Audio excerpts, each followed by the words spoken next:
Coach and Player Magazine podcast. I'm your host, Wayne Dunn. For those who want to listen to this podcast, you could catch us on iTunes as well as SoundCloud, as well as other devices throughout the internet. You can also catch this on our coachandplayer.com website, as well as subscribe to our magazine. Today's topic is a topic that I never thought I'd live to see. And it's probably, to be honest with you, one of the most happiest sports moments of my life. And that's the fact that we're about to come into a weekend in which nationally ranked Temple Owls is playing a primetime game against Notre Dame on ABC on primetime, including a live airing of Sports Center on campus, as well as college game day. I can't even get it right. At Independence Hall. And so tonight, our guest is going to be a reporter for Coach and Player Magazine, Chris Franklin. Chris, thanks again for joining us tonight. Thanks, Wayne. Pleasure to be here. You know, Chris, like I mentioned in the intro, man, I can't imagine. I don't even know how to react to this because this is like a dream season for the Temple Owls. You know, what are you hearing right now about the team? How's the team focused? What are you hearing from the coach? Well, right now, everybody around the campus is buzzing right now about the opportunity that the Owls have to presented in front of the Owls. When you talk to Matt Rhule, had a chance to listen to him today, and also a couple times earlier previous week, these guys sound like they're ready. They're relaxed. They're taking in the moment, so to speak. Right now, they're looking around. They know what's going on. They're not being sheltered. They're seeing that game day is coming. They see that all these fans are coming out now in support. They see the vibe that's going around the school, and they're enjoying it. It's a good time to be on North Broad Street. Absolutely. And, you know, it seems like from a national perspective, we're getting a lot of love.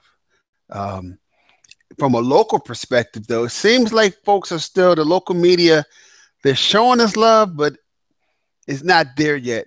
What do you think about that? Well, I believe it because I know these people around here have seen a lot of teams that have gone through Temple past, seen 1-win team, 2-win teams. And so some of the people around here are still a little skeptical. Now, if you see this current incarnation of the Owls and you started to see when Matt Rhule took over, I saw online somebody posted a video of the time when he was introduced to the coach, and you see the passion, the direction, and the vision he had for the program to what it's doing now, and getting to see the way the program is built along the way. Some of those walls started to come down a little bit. People started to see, hey, you know what? We only had 2 wins that first season, and hey, you know what? We got bowl eligible last season. To the point now where they've exceeded last win's win total already, are already bowl eligible, back to possibly win a conference.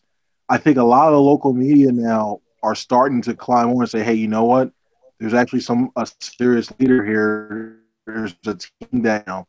I think national media, if they are able to get this win, even if they lose this game, either way, I think the media nationwide are starting to take notice of the Owls, and good things can definitely come of that. Absolutely. I remember I was listening while I was following the game last week. I was actually at a concert last week, and much to my wife's chagrin, I was following the game during the concert.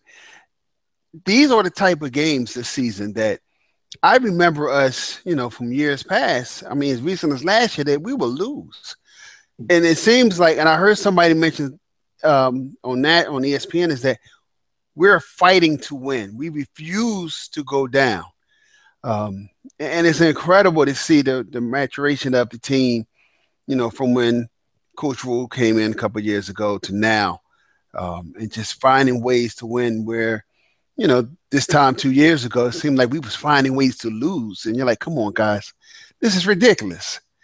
Now, in terms of Notre Dame, what should we look forward to in terms of what to expect? Who are the key players? You know, how do you think we stack up against Notre Dame? Well, the main thing that you're going to see is you're going to hear a lot about Notre Dame's talent that they have on both sides of the ball. Notre Dame historically has recruited very well. You hear 5-star, 4-star guys. A lot of times when you break it down, it's going to become a matter of it's going to be will and basically scheme and execution. Now, on all for Notre Dame, when you look at their quarterback, they have Kaiser, who basically is taking over for Malik Zaire. Zaire had that really bad injury earlier in the year. Kaiser, he's still learning. He's still getting a feel for the position. It looks like he's got a great arm and he's mobile. It's going to be interesting to see how Phil Snow disguises his coverages. If he's able to go ahead, is he going to mix it up going for too deep? Is he going to go ahead and try to go blitz him? He's going to mix it up to try and make him think back there. And it's going to be imperative more than ever this week that they get a pass rush on him, because if he has enough time and they don't contain him, he can hurt you just with his legs.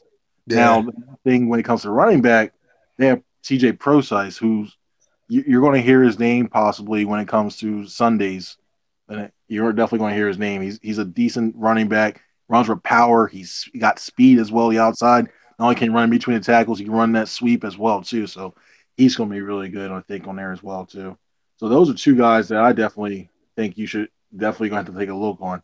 Now, defense, Sheldon Day on the line, a monster. Definitely a monster when it comes to that one.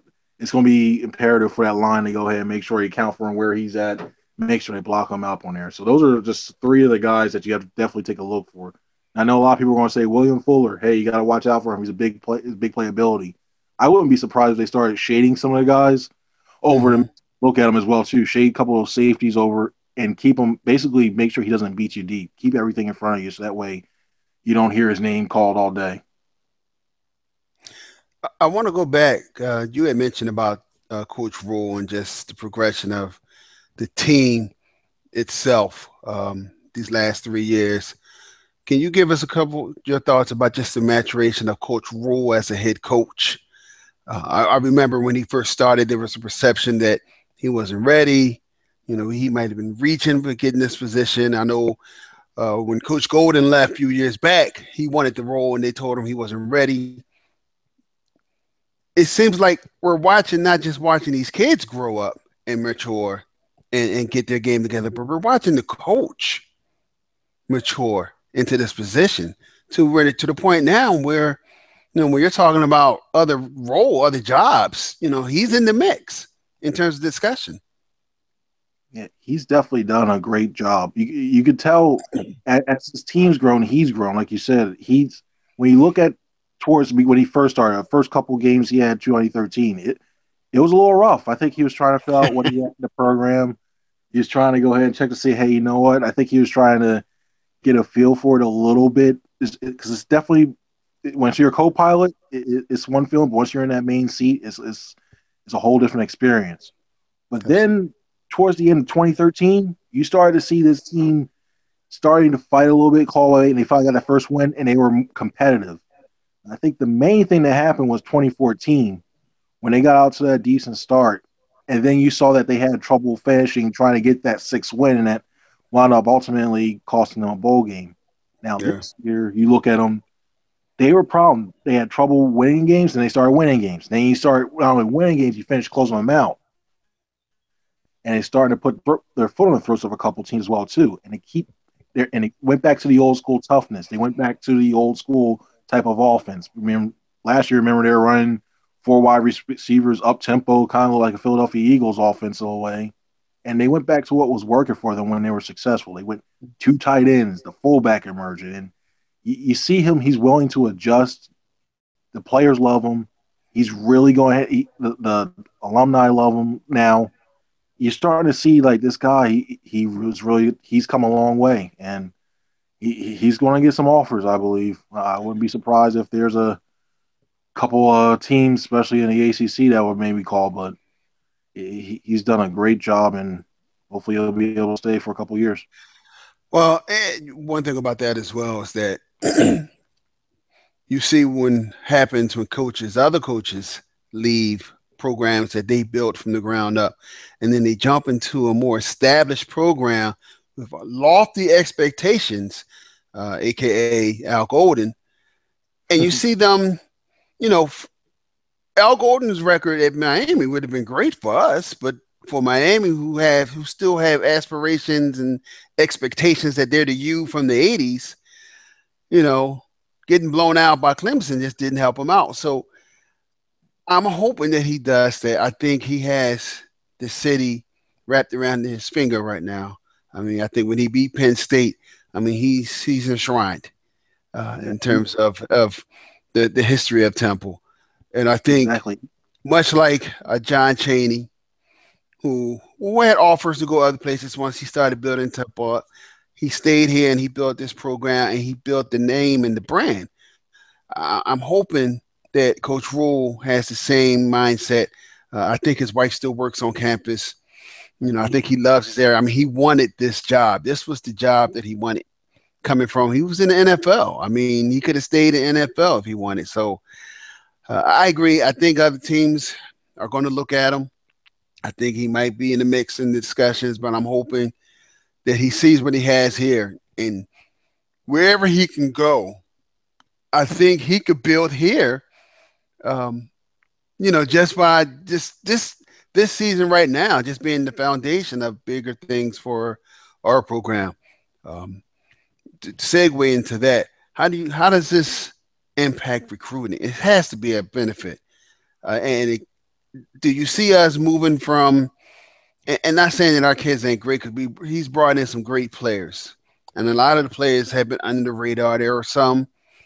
I think there was a couple 4 stars and a couple 3 stars. But do you see us bringing in the top recruits? Do you see us in the mix with those other schools, especially here in the East Coast?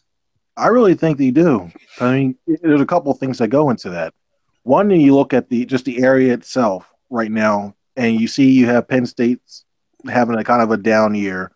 Pitt's on the rise, but it's a little bit further away. Maryland's kind of having a down year. They don't even know who their coach is going to be yet.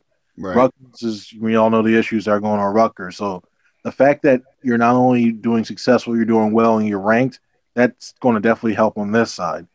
Now, the last couple of years, they've taken the initiative to, hey, you know what, we're going to talk to recruits all across the country, and we're going to try and see what happens. I mean, you look at the past recruiting class, they got somebody from Washington, you got people from Mm-hmm. North Carolina, Florida, so they they're willing to try anything. And now the fact that they already set the footprint up to go, we're really try everything. You cast a net wide as well too. I think you're going to be able to attract a lot of the top talent. I saw a report that owlscoop.com had earlier saying that they have almost near like something like I don't want to misquote the number, but like near 100 no, I don't want to say 100 recruits. But we have a lot of recruits there this weekend from people who are already committed to some of these bigger places already, and trying to bring them in and go ahead and say, hey, maybe you should give Temple a look. So not only do you have that, you're going to have a raucous crowd. You got Notre Dame in. You're going to have a feel of a big time game feel. I think you'll be able to go ahead and attract a lot higher quote unquote star recruits that and get more of their own type of guys they want.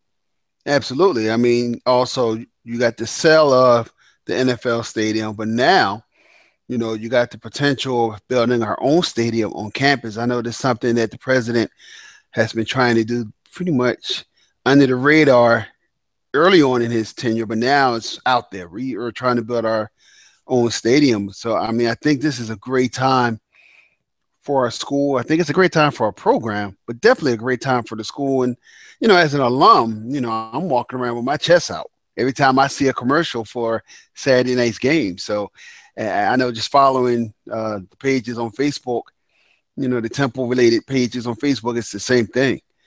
So what's your prediction, man? What do you see? What do you see in the crystal ball for this weekend? I think in the crystal ball right now, I think they're going to adopt a lot of the stuff that Clemson did when we were successful for.